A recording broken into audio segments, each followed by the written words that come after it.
Welcome everybody to heat number 2 in the Gallery of Guitar competition. I'm sure many of you were watching last night. It was an incredible evening. Kate, what was it like? It was fabulous. We heard all kinds of really contrasting, really cool pieces of music. We had wonderful conversations with our jury and with our chat, and it all came together into a really cool conversation and just a great artistic evening for all. It was indeed. And we celebrated so much young talent, which was just amazing. So many great guitarists from all across the globe. And tonight, ladies and gentlemen, is absolutely no different. We have 9 players, each playing some contrasting repertoire, and we will tell you a little bit about that repertoire as we go, and we'll give you some information about the competitors themselves. And tonight we are joined by another illustrious, esteemed jury from all across the globe. Joining us from Germany this evening is Katrin Klingeberg. Hello, Katrin. Hello, everybody. It's great to have you with us, Katrin.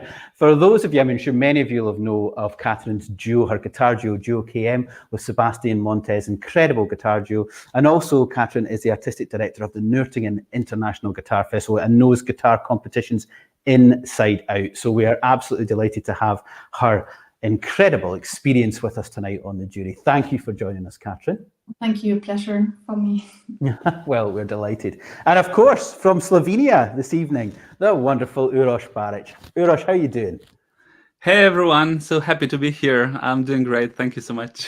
Oh, it's great. It's great to see you. So Uros, if you're on YouTube at all, you will know, and you like guitar and you're on YouTube, you'll know Uros Baric very well. A wonderful guitarist from there in Slovenia. Beautiful, beautiful performer, beautiful player, beautiful educator, and an amazing producer and engineer. So we need your ears tonight for the guitar stuff. And also, Uros, of course, you have such a keen insight into production and to how, young players can better present themselves or look to use the technology that we have at our disposal. So we've got your brain and your musical expression here to pick tonight. So thank you for joining us. Thank you too. And the veteran, you're back for another night. Maestro Cochran, you can't get enough. Can't get enough. Can't get enough. Hi, everybody. I'm really excited to be here. Are you ready for another 9 players, Matt? Are you now into the swing of it? You're like, here we go, I've got this, I am ready. Bring it on. Excellent, excellent, good stuff. Well, just so everyone knows the format, Kate and I will sort of co-host the evening and go back and forth, presenting the different performers and presenting the repertoire and giving you some insight as we go.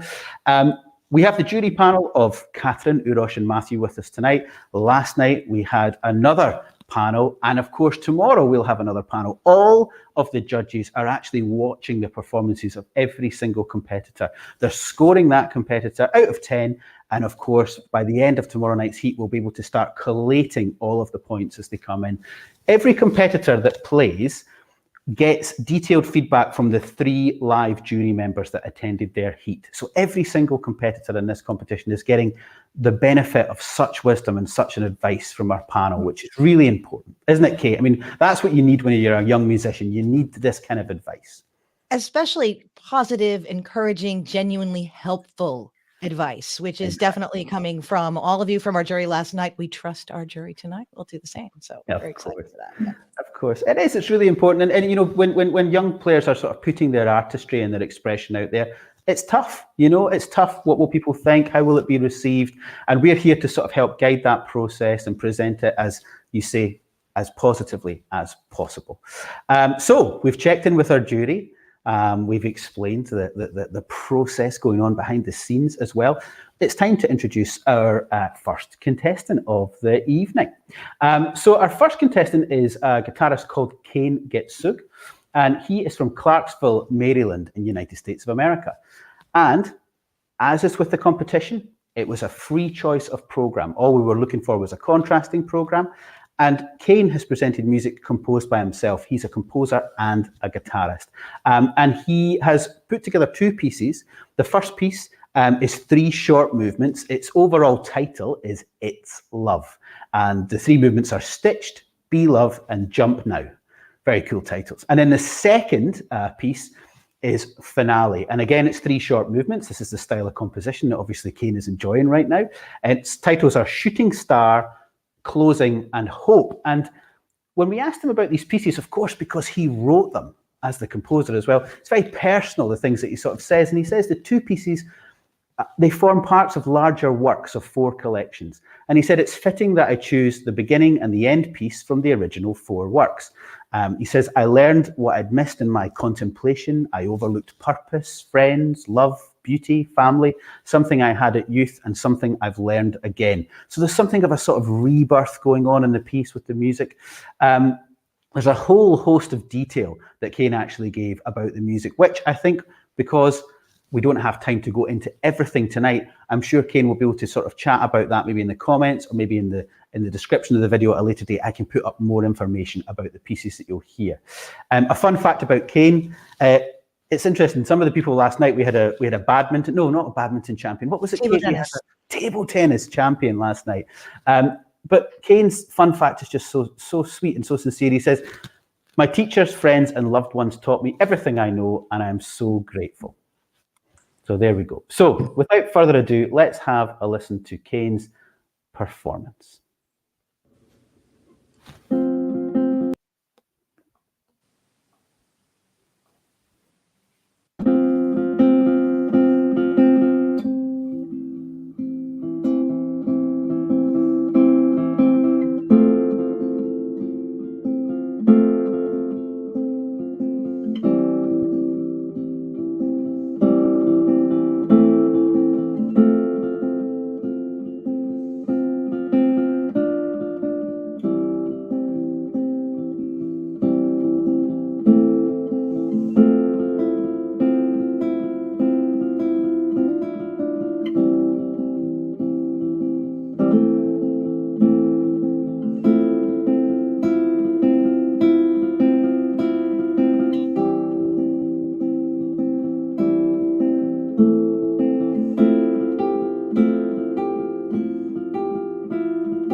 Oh, thank you, Kane. What beautiful, heartfelt playing that's coming right from in here.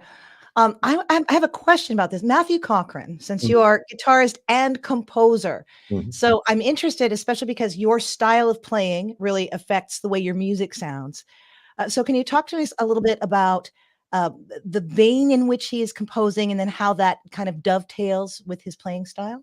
Sure, sure. Well, I think hearing original compositions is one of the outgrowths of this kind of open repertoire type of competition, and it's really nice to hear this sort of we hear inside the composer's head. I think I said something like this yesterday, and I think that Kane is writing in this very meditative, kind of hypnotic style, and it works great for the guitar because that's.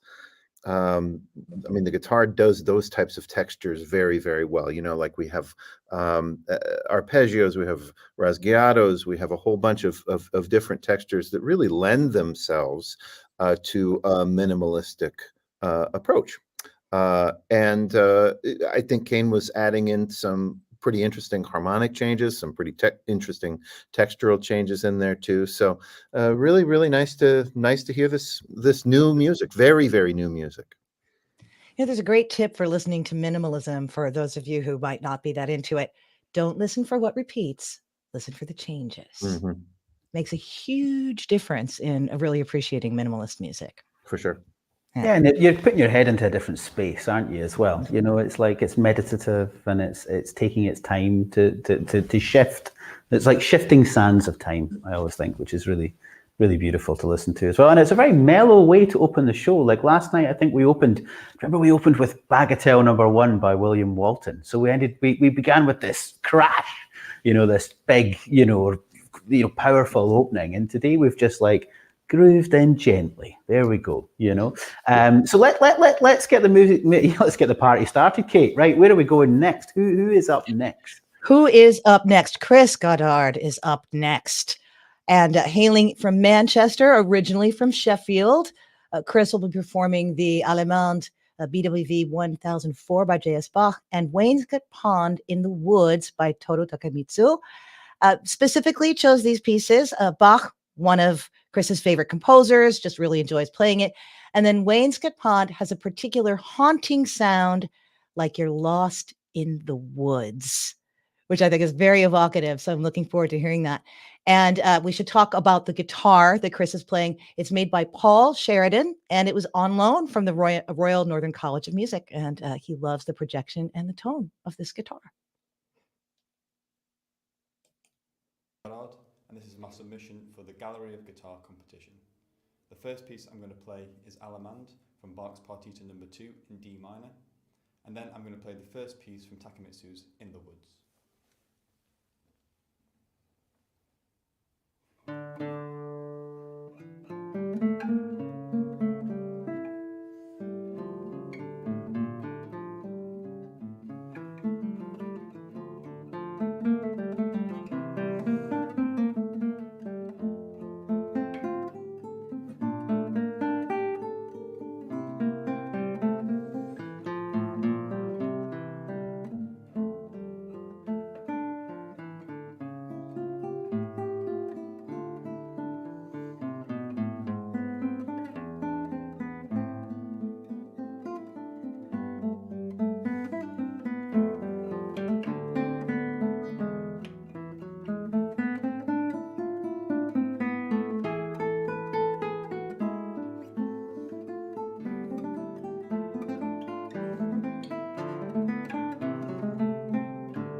Very nice from Chris there. Lovely. It's I just think we've got such a mellow evening tonight. It's really great. I mean, I know the Bach has a lot of activity in it as well, especially harmonically, but just, I don't know, we're setting a lovely tone tonight. We're setting a lovely mood. So, Katrin, it's time to, he started with Bach there, and we can't, not come to a German for a little bit of feedback there.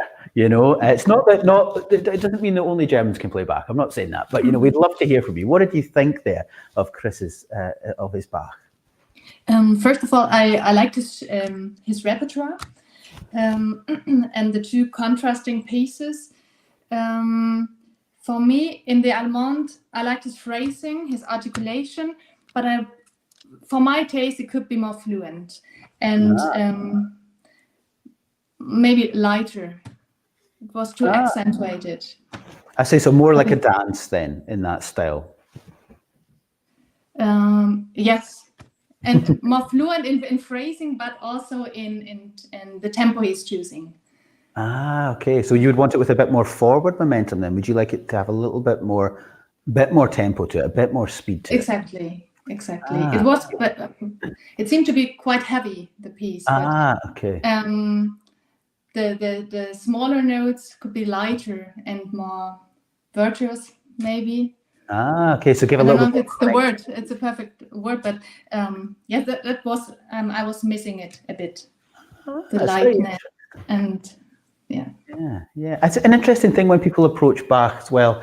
Often the key signature, often that minor feeling sometimes can really permeate that heaviness. It's quite an easy trap to fall into. And I mean, I don't think Chris, I think it's really good to hear that comment from you there, but I'm not sure that Chris was maybe thinking like that, but it can sometimes come across. He enjoys the sound a lot of this guitar. He was also talking about that, and it has that darkness to it that's really nice. So you would prefer your Bach a little bit lighter and a little bit more, let's say, dance-like. Would that be a fair? Accents are important, but not on every note. So maybe it helps going through the piece and do a bigger phrasing, thinking not to accentuate all the notes. Excellent. Well, there you go, Chris. You've heard some fantastic advice there. That's amazing. Uros, if I can come to you about the music of Toru Takemitsu, and just your thoughts on hearing that music. And really, Chris hit the brief of the competition very well there. Like Katrin was saying, she really enjoyed his choices of repertoire. Well, they really contrast the Bach and the Takemitsu. So how did you find the Wainscot Pond? Yeah, so the choice of repertoire, I must agree with Katrin, it's perfect because the pieces couldn't be more different. So I think Chris did a great job with the second piece. In the Woods is such an iconic composition for guitar. I think we all know it, and I think Chris captured the essence of the piece beautifully. This composition has a lot of different flavors, textures, colors. And for me personally, Takemitsu really kind of evokes darker tones of the guitar with this composition. And sometimes I even have a feeling of eeriness, of unease.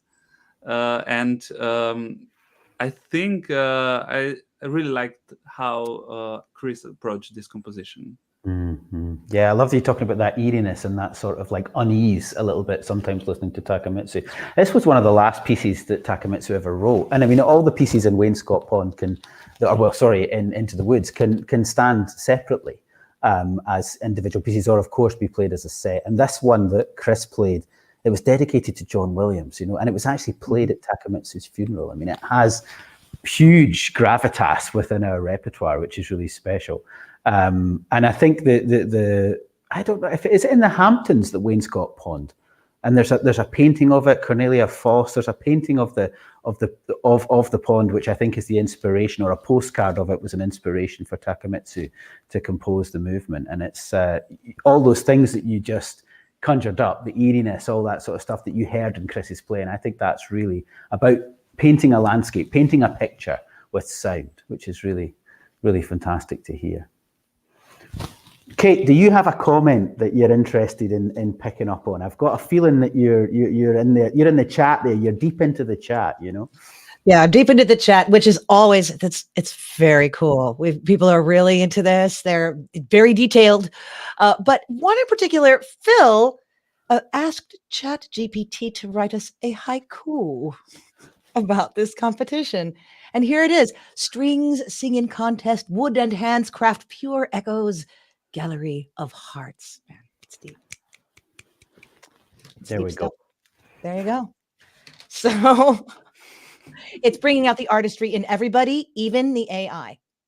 So we must be doing a good job. Absolutely. Thank you, Phil, for that. Okay, so up next, who do we have up next? We have Guan Hua, aka Wesley, currently living in Edinburgh for university study. And Wesley will be playing us two pieces: the Serenade by Gustav Samazoy and Un sueño en la floresta by Agustin Barrios Mangore. That's a dream in the forest. So first he was interested in Impressionism for the Serenade, and he finds that really interesting. It got him right away. And of course, Un Sueño is a very well-known classical guitar piece. He heard it as a kid, and he just was determined after years of practicing to finally give it a proper try. So we're going to hear that. His guitar is a 2019 Federico Shepherd with a spruce top. He says it's a little bit smaller. It's got a smaller body. It's very light, and it makes it feel easier and freer when he plays on it. And a fun fact about our friend Wesley, he is ambidextrous, or specifically mixed-handed. He writes with his right hand. He plays sports with his left hand, and some tasks equally well with both hands, like using chopsticks.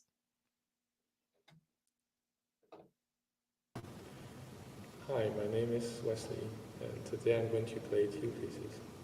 The first piece is Serenade by Gustav Samazoy, and the second piece is Un sueño en la floresta by Agustin Barrios Mangore.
Oh, lovely. Many thanks, Wesley. I'm kind of obsessed with the form factor of that guitar. I am not a large person, so I'm kind of into its tininess. That was very cool. But I do have a question. Matthew Cochran, so this piece, it's only the second one so far in this competition to use that really difficult technique. I know he said he kind of wanted to wait until he grew up, as a player to play this piece because of that tremolo, which just to the casual observer just looks fiendishly difficult. Are there different strategies for tackling that?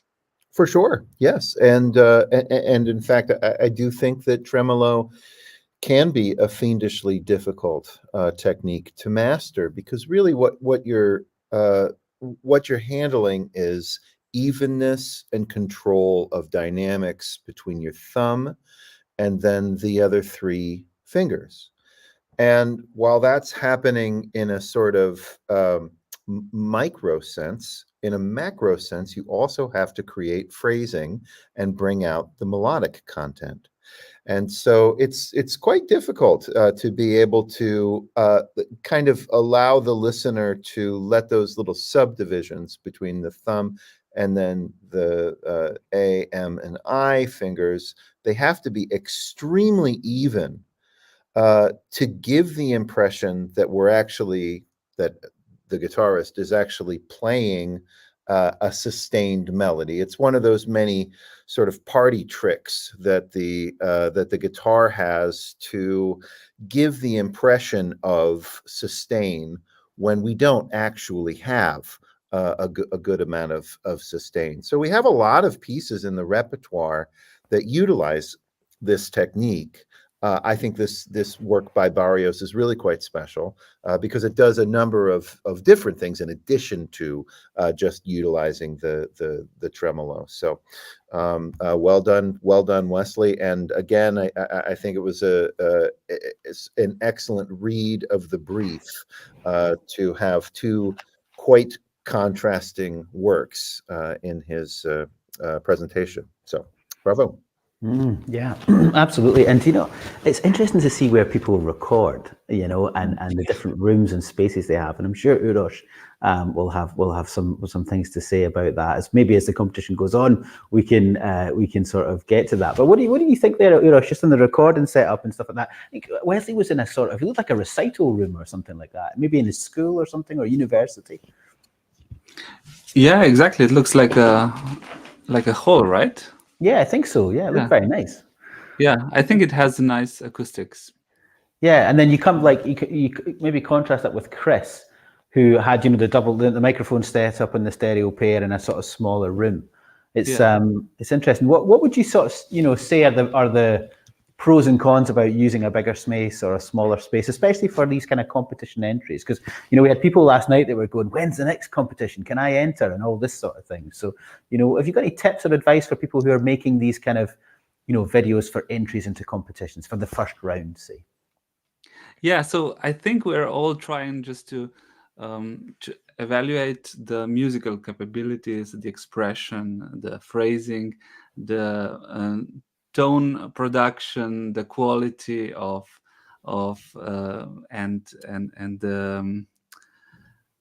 being true to the style of music being played. So we are actually ranking those things. But I think for the general impression, it helps to have a visually appealing angle and overall good quality video with a nice and clear audio signal.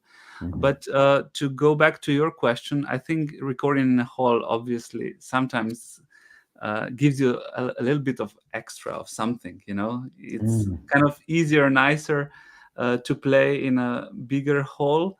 Although for capturing the sound, it's not always the best option, but it can be. The one thing I would recommend is to avoid recording the sound in a hall like this straight from the camera, because it will sound a little bit muffled, a little bit overflowy. So what I would do is put like a portable audio recorder closer to the performer. And this way you'd get a clearer sound, but still get the essence of that reverb in the hall.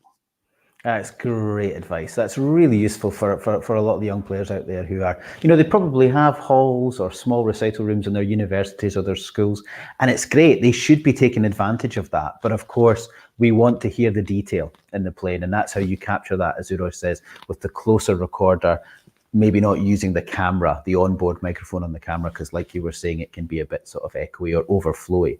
I think it's interesting, when you see students recording videos in their music schools and their music conservatoires, and it's all going really well, and then the trombone player starts up in the adjacent practice room, and that's the end of the take. Do you know what I mean? That's game over. You got to go back to square one.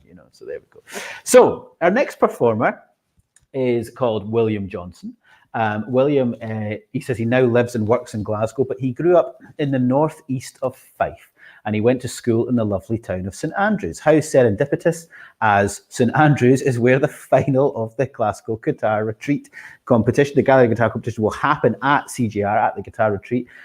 So he knows the town well. So he'll already be camping out, getting his tent up, getting ready, get there. Go now, leave now, William, He's chosen some very interesting repertoire. He's kind of done something maybe a little bit similar to Chris earlier in the competition. He's gone with a slower, more profound Bach piece to begin, the Adagio from his first violin sonata in G minor, BWV 1001, for those of you that like a good catalogue number.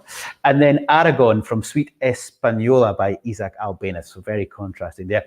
So when we asked him about why he chose these pieces, he said he decided to start with the slower piece by Bach, the Adagio, being a sort of pseudo-improvised piece that slowly goes through a harmonic journey, exploring lots of tension and release.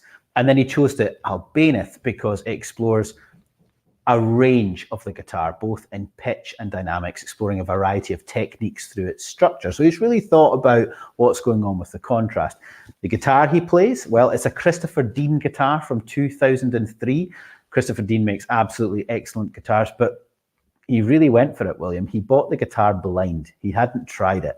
Now, I'm sure there's guitar players out there thinking, how can you do that? But he'd heard Christopher's guitars before, and he really liked the sound, and he jumped at one that he knew he would really like. I don't know if I could have bought a guitar blind, but well done, William, for that. Fun fact about William, we've got a couple actually, one which is just really lovely. He became a new dad in August last year to a beautiful baby girl, 9 months old already. Congratulations, William. But around the same time, he also plays in a string quartet, plays viola in a string quartet. And his quartet got booked to feature in a music video with none other than Sir Cliff Richard. So William has been spotted several times playing viola in Cliff Richard's latest round of promotional TV adverts. He said it was very difficult leaving his newborn baby behind for the day, but it was an opportunity he could not pass up, and hopefully a good story to tell her in the future. So without further ado, here is William. From Suite Española by Isaac Albéniz.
Well done, William. Very nice, very nice.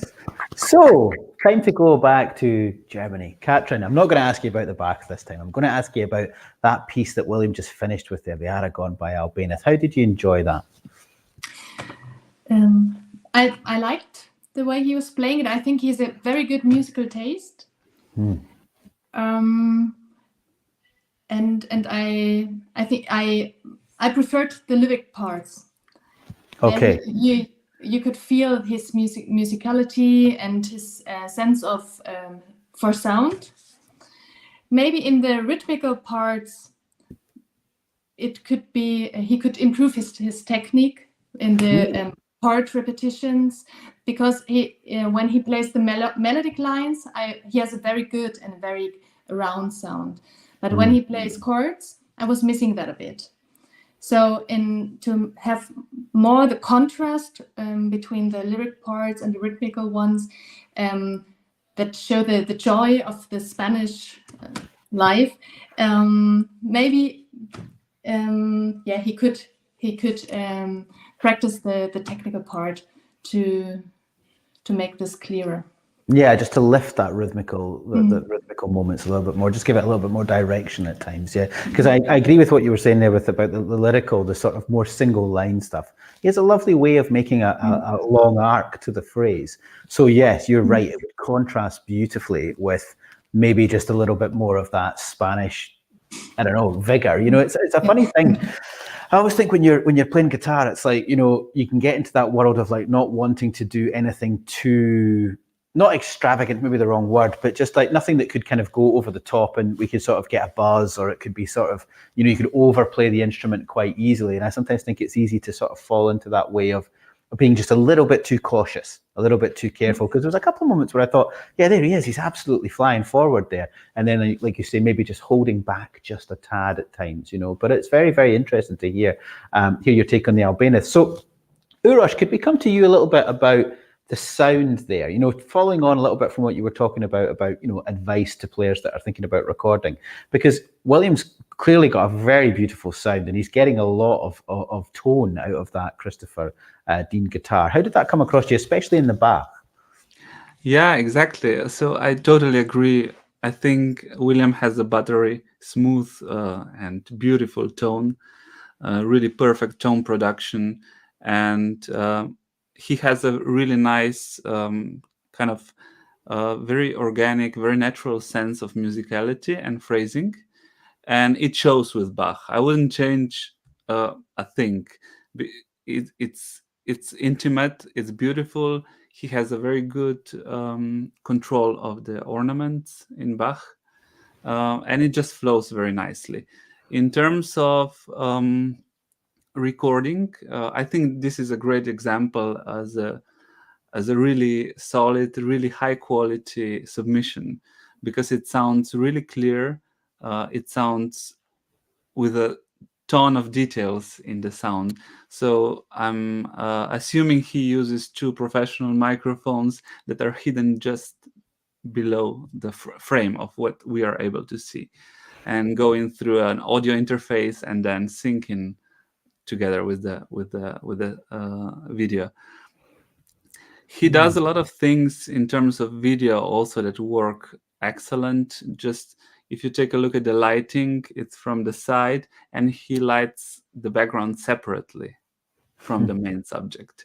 And he even uses a lot of clever techniques, such as contrasting colors from clothing to the background and to the guitar. So we kind of have a lot of different things going on that is maybe not so easily discernible to untrained eye, but I can see and appreciate this kind of attention to the detail. The lighting is very beautiful. It's sort of reminiscent of a Rembrandt light. And then he uses colored RGB lights in the background. A lot of really professional techniques, and I love his submission. Very interesting. It's nice picking up on how to frame the subject, because I think it obviously helps us enjoy the music, even more, or it draws us in, doesn't it? It sets the scene. And of course, music is of course all about sound, but there's a visual element, especially these days in the world that we live in. You're trying to capture the interest of those that are watching you. You're trying to engage them and bring them in. So it's something that's very important for the youth of today, with so much talent on show, to really consider, in their performances as well. It's very, very interesting. Okay, Kate, who have we got next? Next, I'd like to introduce you all to Shubbe Kabanda. We can leave the pin in Glasgow on the map right now. And Shubbe, a person of few words. This is what I can tell you. She'll be playing 2 pieces, of course, one by Joaquin Rodrigo, En los Trigales, which means in the wheat fields, and then a tarantelle by Johann Caspar Merz.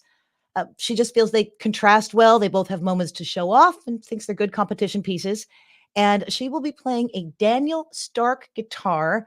And I love this. Another RCS student was selling it, another conservatoire student, and she was trying it out during the week she recorded her video. So that's kind of a brave move. So I'm really interested to see how this turns out and hear how this turns out. So Shubbe Kabanda.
Shubbe Kabanda, everybody, on that brand new guitar she was trying out. And Katrin, what did you think of these two pieces she was playing and her success with her new borrowed guitar, maybe guitar? Should she keep that one? What do you think? First of all, I'm really happy that she's taking part. So she's the only female competitor we hear that night. So I'm a fan. I think she is very musically, and she feels well on this guitar. That we could hear. She has a good energy and does a very good dynamics. Unfortunately, the quality of recording was not so good, so that especially on the first string, that's what I heard. The sound was not so beautiful. But I think it's not her fault, and it's not the guitar's fault. It's the recording, Uros, and that's my opinion. I think so, yeah. So again, that's another, as we've seen, a good tip to make it look good, make it sound good, so you can put yourself on your best foot forward. It's a tough call. It's a tough call for these young musicians. You know, they have Yeah. to be like producers and engineers and sound engineers and videographers and stuff like that. But, you know, there's no getting away from it in our modern world. This is part of the process, you know, so getting these skills or at least getting an idea about it, you know, it's very important. They're part of the professional skill package that young artists need to develop. So it's a great point from Katrin. You know, maybe we would have heard even more of the dynamic range that Shubi had on offer had the microphone been able to capture it a bit better, you know. Yeah. So again, this is why this is so valuable for them to participate here and to really get something that they can truly take with them to their next competition and move forward. And Matthew Cochran, we've heard a lot of just wide variety of music. What do you think? How did Shubi do with her contrasting pieces? What are your Great, thoughts? wonderful. But I was actually thinking that, you know, Shubbe is our, I believe up to this point, our 14th competitor. And at this point, this is a first for me, judging a competition. There has never so far been a piece that was repeated from one contestant to the next. So this is really quite an interesting phenomenon. I mean, we're hearing composers that are sort of favorites from the guitar repertoire. We're hearing Mertz and Rodrigo, Ponce, Bach. You know, we've heard a number of composers that are familiar in the guitar repertoire, but it's especially nice to hear each competitor bring, I think, what I hope what is the best example of their work. And it's really interesting that example comes from a different piece for each person. So excellent. Well, we've got a wide variety of things to come. We still have 4 more performers to hear from. We do indeed. And it's, you know, you can't really make a halfway point out of the number 9, but this is kind of, let's just say we're over halfway for this evening. And we've got one more heat to go tomorrow. So we're sort of reaching that halfway point in the whole shebang. This is a good opportunity for our jury just to take, you know, a few minutes if they need a few minutes of a break. And it's an opportunity for me just to talk a little bit about the prizes and the competition, what these young talented people can win. And it helps me also talk about some of the sponsors of the competition as well. So you probably saw in the chat Scottish luthier Mark Burnett. And Mark is from East Linton, over on the east coast of Scotland, and is building absolutely wonderful guitars out there. And when I put the competition together, I wanted to celebrate not just, you know, a competition here in Scotland, but also Scottish luthiers. So I reached out to quite a few of the Scottish-based luthiers and asked them if we could do a rotation year on year, build a guitar as a first prize for the competition. So each year, one of our fantastically talented Scottish luthiers will build a guitar for the Gallery of Guitar competition, which will be presented to the winner in the final at the Classical Guitar Retreat.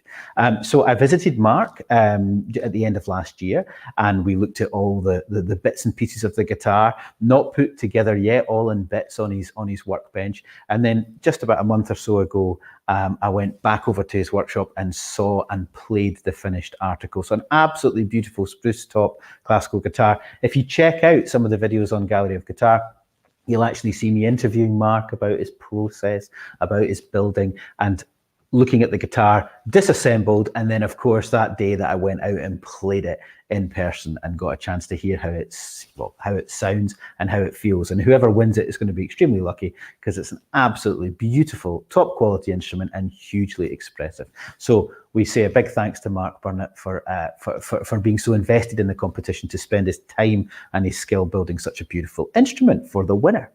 And then we have other sponsors. Well, our string sponsor, who are going to provide string packages and accessories and all sorts of things to the finalists, are Augustine Strings. Now, Augustine Strings don't really need, let's say, much of an introduction. One of the most famous string companies in the world, of course, the string of choice of Andres Segovia, almost the grandfather of our instrument in many, many ways. And Augustine Strings, I've had a relationship with for a long time now, playing exclusively their strings now for many, many years. And it's a really forward-looking company now, based in New York, with a lot of young players adding to the roster of artists that play their strings all the time. And they're developing strings all the time with their recent Paragon variety, which is the carbon strings mixed with the steel wound basses. So they're always looking to innovate and develop the strings. And also they look to support the young up-and-coming artists as they go out into the world making their career.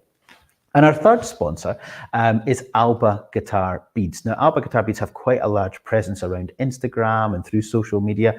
Really innovative company based here in Scotland that look to provide accessories and clever solutions to the problems that us classical and flamenco guitarists too actually have. So they do all sorts of things like guitar supports, beads for improving intonation and security down at the tie block of the guitar. If you check out their website, there's a whole host of accessories and clever solutions that they've come up with for the guitarist.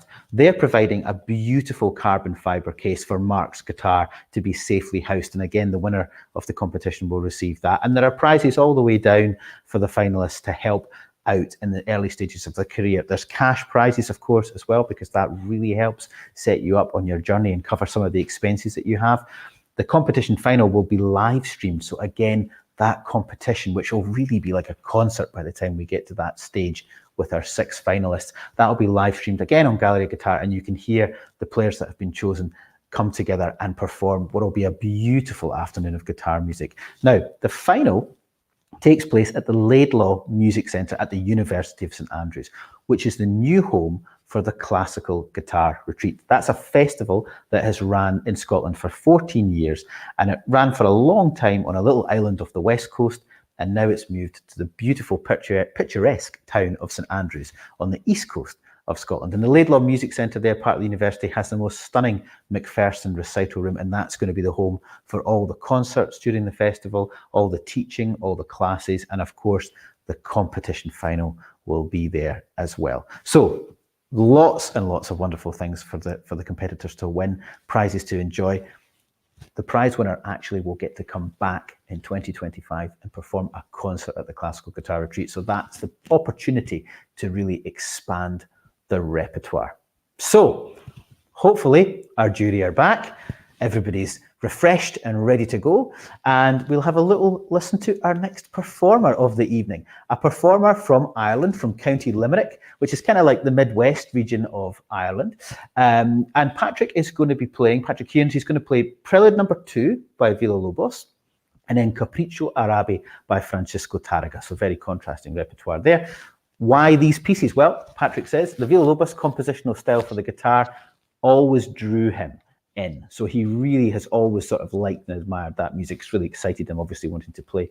He loves the 5 preludes of Villa-Lobos. His ability to draw so much by using repeated shapes and patterns that are quintessential to guitar makes them extremely interesting to play.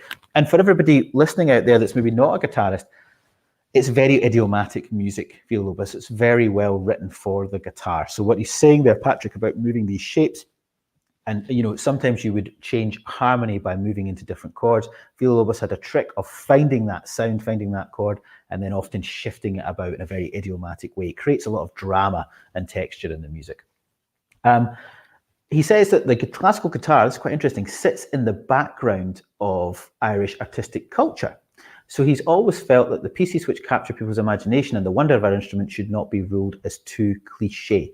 Therefore, he's always wanted to play these popular pieces to the best of his ability. Furthermore, Capriccio Arabe is a fantastic piece that has technical challenges and musical challenges, and they're perfectly balanced together. His guitar provenance, the guitar he's playing is an Alhambra 8P. He previously played an Alhambra in Spain and loved it, and it was the only one he could find in Ireland. Can I just geek out for 1 second? My guitar's an Alhambra, and I am so excited because there's all these beautiful exotic guitars, and you all know the luthiers, and finally I can see my guitar in here. So yay, that's all. And That's I bought it very in cool. Spain. No wonder There you you can't go. find one anywhere else. That's it. Very cool. Yes, so we'll hear Patrick's Alhambra guitar. And his fun fact is he used to play in bands playing at the Electric Picnic Festival. Sounds like a good festival. In Ireland, along with an avid interest that he has in both surfing and rugby. So there we are. So let's have a little listen to Patrick playing some Taraga and some Villa Lobos.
Thank you, Patrick. I have to say again, still geeked to be looking inside that guitar and see the label that I usually see like this. So it's kind of fun. All right. Matthew Cochran, question for you. So he's playing two well-known pieces, right? He was talking about how that shouldn't be cliche. But what's very important, of course, is to put your own spin on a piece if you're going to play something very famous. So what did you think of the spin that Patrick had on his pieces? Well, I think anytime a performer decides to take on an iconic piece of the repertoire, let alone two, they really do need to put some sort of uniqueness into it, and I think Patrick's doing so with some rhythm. I think he's placing articulations in a few different places that are somewhat unusual for the way we generally hear these pieces. But I'd like to say that there's a reason these works are famous. There's a reason these pieces are iconic. I mean, they're well written, well constructed works that make the guitar sound good. And I think that if you're going to choose any repertoire for a competition, one of the questions that you really have to ask is the work going to highlight the best aspects of my playing, and is the work going to highlight or make the guitar sound as good as it possibly can. Now, I'm not saying that every single piece on the planet has to be idiomatic and every player has to choose idiomatic pieces. I'm all for hearing Nicholas Maugh's Music of Memory some point, but you got to be able to nail that type of music. And so I think I think that there's a strong strategy to choosing music that is well loved and that the performer can play as well as they possibly can. Very, very insightful. I was wondering about Nicholas Maugh's Music of Memory. I'm afraid it doesn't fit in the 12-minute time limit for the preliminary round, so we're not going to. We're not hearing it. Yeah, we're not inflicting anyone on anyone tonight. Not that it's always an infliction, but I think it would be as not much always for, an infliction. Well, not always. It's interesting. I was thinking when Patrick was playing, it's important that people watching also understand that Katrin, Uros, yourself, Matthew, you're all writing detailed feedback for every competitor. So, for example, picking up on things about maybe a misreading in rhythm or maybe a misreading in notes, all of that information is going to go into the feedback. So if there are any things where we feel like maybe someone's taken too much artistic license, or maybe, for example, there are just some errata, there's just some errors in the reading. And of course, that can be the player's problem, and it can also be the problem of the many editions that we have of music. Even some very, very famous pieces have editions with literally entirely wrong notes in them, and we have to sort of go back in and correct and all that sort of thing. And that happens a lot as teachers. So, again, to your point about playing very well trodden repertoire, it is extremely important to maybe look at a breadth of editions and a breadth of sources. And we'll be feeding that back to all the competitors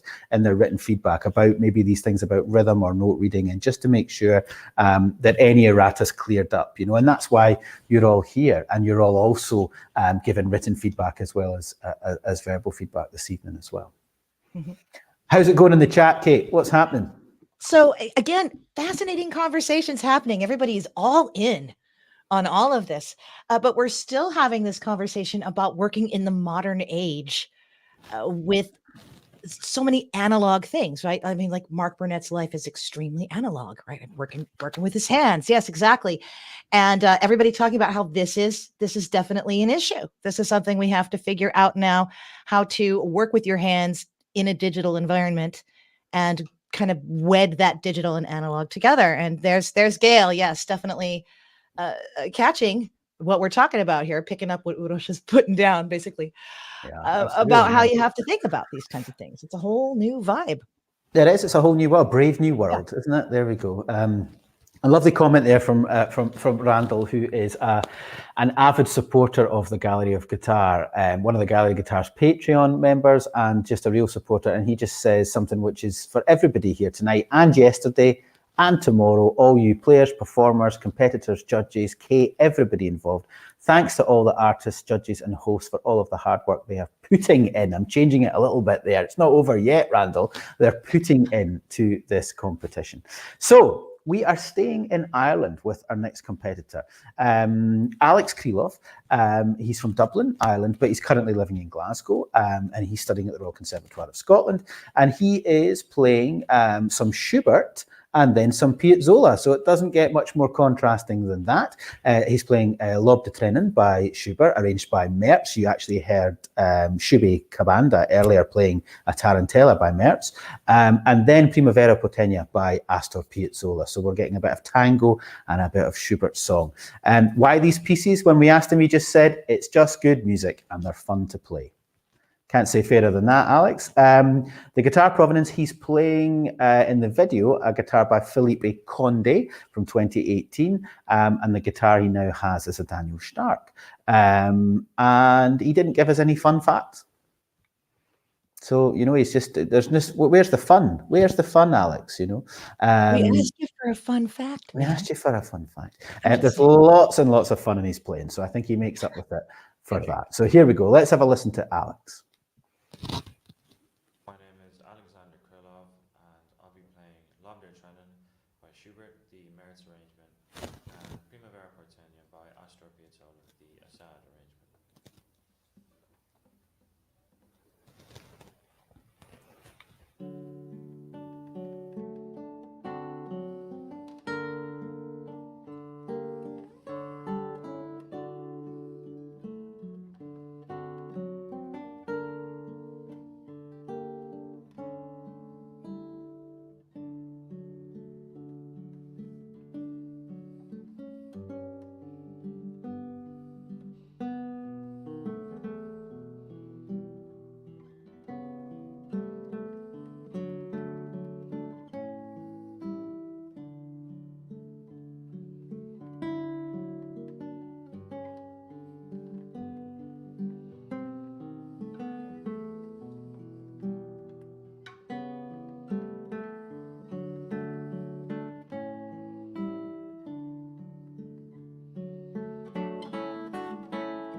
Ooh, a lot of energy there from Alex. Yeah, no fun fact, but hey, there was plenty of energy and fun going on there. Katrin, I'd love to come to you there. What were your thoughts there as you were listening to the Schubert and the Piazzolla, and of course back to back in that contrasting setting? I think a very clever combination. So he is showing a lot of different musical style, and I think he did a very good job in the Schubert. It was you could follow really clearly the lining of the voice, the melody, and the piazzolla was very rhythmical, very powerful, a lot of energy. He has a very good left hand, I think. Technically really good. So I liked it. Yeah, you liked it. You were impressed with it. Is there anything, because you've been really good tonight on also telling us what else you're looking for? You know, I mean, I'm not saying that Uros and Matthew are being too nice, but you've really hit on some things that, like, maybe you wanted more of from a player, or maybe you thought were slightly missing in interpretation. So for a young player like Alex there, who, as you say, has got great hands, and there's a lot just really coming out very instinctively and very naturally, have you got anything that you would like him to see him do even more, or to enhance? Sure. I'm putting you on the spot. I think an advice, probably when he plays in concert, usually he plays by heart. It would be another step of knowing the pieces and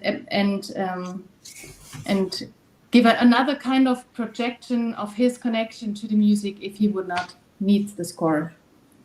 Very, very good. Yeah, of course. I think it makes a difference. I know we should not judge scores there or not there, but you can hear. I think you can hear a difference.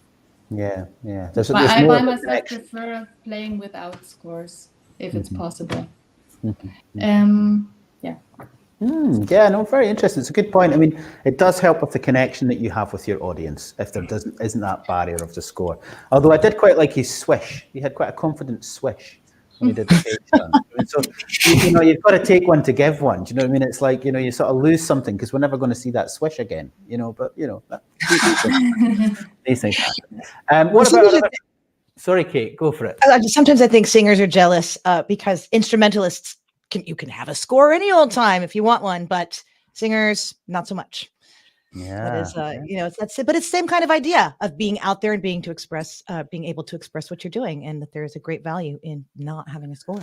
Yeah. I'd be interested to hear Uros or Matthew if you have any thoughts on that as well, because obviously some of our great protagonists in the classical guitar world, say David Russell, for example, often plays with music, and some players play entirely from memory. It's like, is it some? What are your thoughts on it, gentlemen? What do you think? I don't have a fixed opinion. I mean, I in fact, you mentioned David Russell. I think one of the things that's kind of interesting with David's playing is sometimes he plays from memory and sometimes he doesn't. All I want to see is contrast. All I want to see is something that moves from one piece to the next and feels like, I don't know, like it's being expressed. But in a competition setting, I think we would have to probably specify whether a piece needs to be memorized in the bylaws of the competition. Yeah, you know what I mean? Yeah, of course. And Uros, do you have any strong thoughts on to memorize or not to memorize?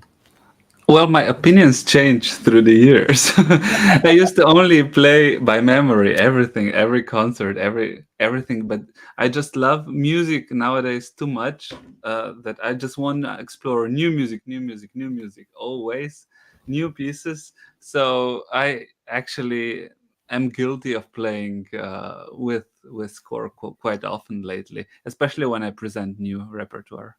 Yeah, it's an interesting phenomenon. I mean, not just guitarists, but so many people have written about it. I totally agree with Katrin that it brings something extra. You can hear it even without looking. Yeah, absolutely agree too. Absolutely. Okay, well, we've got a couple of players left before the end of tonight's heat. So, Kate, introduce our next performer for us. I shall, but Matthew, I'm going to have a question for you about this player's name. Oh, James. Okay. Specifically because Noah Layzell, now this is with a hard non-Southern A. What is a Southern A as opposed to a non-Southern A? Yes, well, I mean, I could go for about 3 hours on this subject. But I'm not going to, don't worry. But Noah is living in St Albans, just north of London. So he's in the south of England.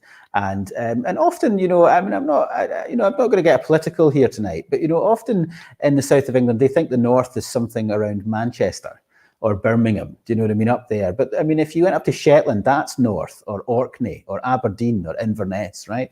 But I think what Noah's saying when he says with a hard non-southern A is it doesn't have that kind of like sound,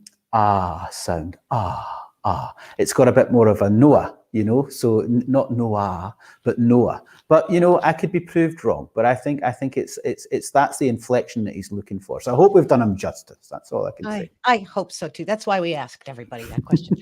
Okay, so and we're going to have our first repeat. Actually, we just said we didn't have it. We are going to have our first repeat, so this is going to be interesting. So Noah will be playing Albéniz Sevilla, and then the Barrios again will hear Un Sueño en la Floresta. Now, Noah chose to play Sevilla because it's a piece, in his view, that shows off the guitar marvelously with driving rhythms, lyrical melodies, and Spanish exoticism that suits our instrument so well. And I kind of love this. Once Noah decided to play the Sevilla, he was drawn to the Barrios partly by a desire to avoid retuning. Fair enough. But also feels the tranquility and the tremolo study goes well with the energy of the Albéniz. And he is playing a 2009 Christopher Dean. He's very fond of, big range of colors and sounds without much compromise in projection.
Bravo from Noah there. Bravo. I mean, I don't know if Noah's got all of his friends in the chat, but I mean, it's really interesting to see the response there from the audience. I mean, everybody was really, really enjoying that. You know, Gail, you know, a lot of confident playing to go along with his excellent expressiveness. Fordyce, 8 expressive performance, Noah, lots of energy, enthusiasm. A lot of people picking up on the concentration and the confidence. Lauren Pollard, absolutely fantastic, bravo. And they just keep coming in. So, I mean, it's really interesting to see, because obviously we're all sitting here, the jury, and we're really focusing on lots of details and lots of things, but it's really interesting to see also who the audience are picking up on and just really enjoying the performances as they go through. And there might be things that they're seeing or they're hearing that, you know, we're not bypassing. Of course, they're in our thoughts as well, but we're also digging deep into the scores and into the knowledge we have of the material and the repertoire that's being played. But Noah, you have, I think you've gained some fans tonight, or you've definitely made sure they were watching, because there was such a positive response to your playing, which was lovely. I'd like to come to Uros. What were you picking up on there with Noah's performance? Yeah, so I have to agree about the confidence and energetic playing. I really love this aspect of his performance. It was filled with a lot of beautiful moments, and I really loved his Meno Mosso section. It was really a superb musicality, and the way he connected the voices together was really beautiful. And one more positive thing I have to mention, because it's not super common as we might think, but he uses a great deal, or let's say all of the dynamic range spectrum. So he uses from pianissimo to fortissimo, and I just love that. Sometimes we try to play live as loud as possible when a hall is large, but for recording, I think it's essential that you really exploit all the nuances of the guitar, and I think he did an amazing job with that. Mm-hmm. Yeah, I would agree for sure. Now, I come to you, Uros, because you are the man when it comes to how something sounds and how something looks. And do you have anything that you could share with Noah, just in terms of maybe his camera setup or angle? Yeah. So Noah, I would for next time I would propose that you kind of set the camera eye level. It makes for an even better, more flattering angle. And you're not looking down on your lens, but rather in front. So it makes it more convincing setup, and also try to always look for a spot that has good lighting. Maybe use some diffusion. Every little thing that you will take into consideration when doing recordings, it will really pay off, and it will make the result even nicer. But as I said, the important thing about musicality, playing, everything was really, really great. Absolutely. It's great advice. It's great advice, Uros. And I think now, Kate, it's time. One more for tonight. Before you come back tomorrow and watch another 9. But for right now, let's give our attention, please, to Jacques Carroll-Leitao from Cumbernauld, Greater Glasgow. Will be performing, this is cool, one original composition and one arrangement extemporization on an old traditional tune. So the first one is, again, his own work called A Song of the Sea, and the second is Tam Lin, the Glasgow Reel. In terms of why he chose to play these pieces, he always aspires to play music mostly of his own creation, but I think this is interesting to try and bring vitality and involvement into classical music to keep it relevant, to connect to new audiences. And he made this point, which is that Bach, Brouwer, and Beatles all wrote most of their own music and performed it, not always to applause. So if we want to make musician writers, we have to take risks and get in there and, lead by example. As for his guitar, he's playing a guitar made by Pete Beer. It's a concert model. He says it's the best instrument I've ever played, not that I'm biased. And in many ways, it's the instrument that taught me to play, and it's been with me through a lot. The sticker labels this guitar number 75 of his career. Last year, I hear he completed his 100th. So that's always interesting, taking that instrument with you and having that connection. Fun fact, aside from performing and composing, Jacques also plays the lute at theremin, though still learning that, and is researching for a PhD about developing improvisation in classical music. Take it away, Jacques.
All right. Merci, Jacques. Oh my goodness. Okay.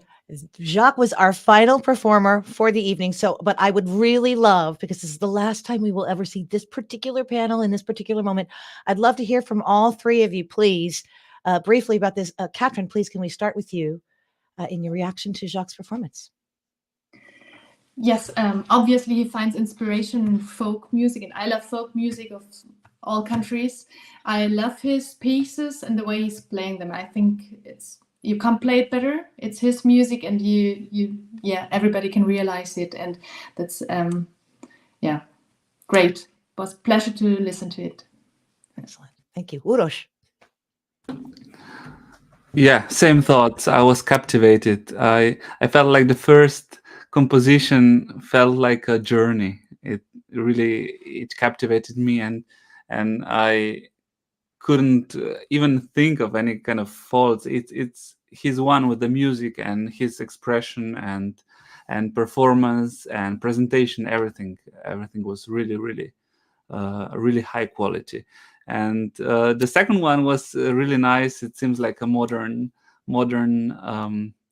twist to a traditional Celtic or fiddle music, and it's beautifully presented, and some really creative voicings and articulations added to it, and I loved it. I loved both pieces. Yeah.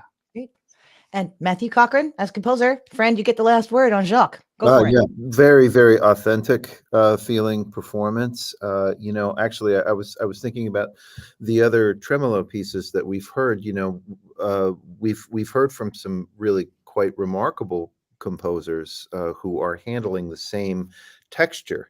But the way, say, Barrios or I'm trying to remember who else we've heard with tremolo pieces today. I had some DNs last night. DNs, right? And they both kind of handled the potential monotony of hearing that texture by changing textures, whereas Jacques did it by just writing a really good melody that came back and repeated rather consistently. The motivic material, I think, was interesting enough that it kept the listener very engaged throughout that sort of like textural type of piece. Really exciting, just a fantastic performance and very, very strong writing. So bravo, Jacques. Absolutely. So I would like to just jump in here with one of the comments that's come in, because there's a very interesting comment come in just before we wrap up the show. And it's from Tony B, and he just says, just a comment and not a criticism. Criticism's okay, Tony. We can take it. We're grown-ups here. But why do so many players raise their guitars so high? What's the advantage for each hand? And I guess it favors the left hand. Again, no criticism, just curious. It's really interesting. I mean, I don't know what Tony's coming from in terms of like his perspective. Maybe he's not a classical player. A lot of electric guitar players have their guitars a lot lower. Even some steel string players might play over the right leg and over the lap. And that can favor a lot of things for guitarists, especially if you're using a pick, especially if you're playing a lot of chords, you're moving fast on the left hand, but you're not necessarily playing what you've heard a lot of tonight, which is polyphony. Multiple lines of music, all having to be sustained at the same time, especially when you were hearing music by Bach, some of the more complex Albéniz, like the Sevilla that Noah played. You actually want the guitar a little bit higher so that you can have the open strings ringing on and you can fret notes across the entire range of the fingerboard and leave open strings ringing, leave fretted notes ringing. And the angle for the right hand is really important so you can generate power and you can pick out all those different lines. So, you've seen probably a variety of postures on show tonight. Some people using footstools, some people using guitar supports, but all to try and get the sort of sound hole in the center of the body, the left hand kind of in line with the eye line, and the right hand coming quite naturally over towards the sound hole. It's quite ergonomically sound for the instrument. It helps it project. And as I say, it helps you get the multiplicity of lines of music out nice and clearly. A piano player, if they were just playing chords all the time, they wouldn't necessarily maybe have to have that posture where they were moving up and down the fingerboard. So if you look at other instrumentalists, certainly in the classical world, you'll see some similarities about how they set up, how they set their body up to be able to, be able to reach every part of the instrument that they need. So hopefully that addresses Tony's comment or question, let's call it. And that's part of the community. We've asked you to sort of comment to us or ask questions about the nature of competitions, and we can address more questions that you might have tomorrow. And why am I mentioning tomorrow? Because heat number 3, the final heat tomorrow, 9 more fantastic players. We're hearing players tomorrow from United States of America, from Germany, from England, from Scotland, from all over the world, actually. Very international crowd tomorrow night. And a completely different panel of jury. We're very sad to say goodbye to our lovely panel from this evening, but tomorrow night we have another and very international panel come on. We have the French guitarist Thomas Villotto, who will join us, the Canadian guitarist Emma Rush, and the American guitarist Stephen Mattingly. So we'll have Stephen, Emma and Thomas all here to share their thoughts about the 9 players for tomorrow. And again, as always, we want to hear from you, the guitar community. We want to hear you supporting these young, talented artists and, helping make the evening such a success. Now, I have to thank tonight's jury so much. You have given so much of your just advice and inspiration and knowledge to our competitors this evening, and I know they all appreciate it. Thank you very much, Katrin. Thank you very much, Matthew, and thank you very much, Uros, for all of your experience and advice. It is invaluable. So, Kate, tomorrow night we meet again. We do this one more time. One more. Ready for it? I can't wait. Well, I'm not quite ready. I might need a little break between now and tomorrow night. But yes, I will be ready for a smorgasbord of 9 more performances and fascinating talk from everybody. It's going to be great. Fantastic. Okay, well, everybody, we will bid you farewell for now, and we'll see you tomorrow back on Gallery of Guitar for the final heat number 3 in the competition. Bye for now. Bye-bye. Thank you.